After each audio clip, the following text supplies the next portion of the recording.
নেতৃত্ব দিতে পারবো ইনশাআল্লাহ। আমাদের শিক্ষা ব্যবস্থায় জুলাইয়ের গণ অভ্যুত্থানের গল্প আসতে হবে, আমাদের বইয়ে জুলাইয়ের গণ অভ্যুত্থানের গল্প আসতে হবে, আমাদের ছাত্রদের ক্লাসরুমে জুলাইয়ের গণ অভ্যুত্থানের গল্প আসতে হবে, আমাদের মিডিয়ায় জুলাইয়ের গণ অভ্যুত্থানের গল্প আসতে হবে।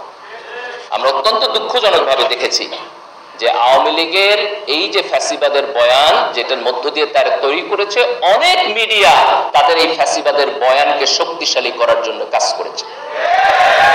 It's a shame.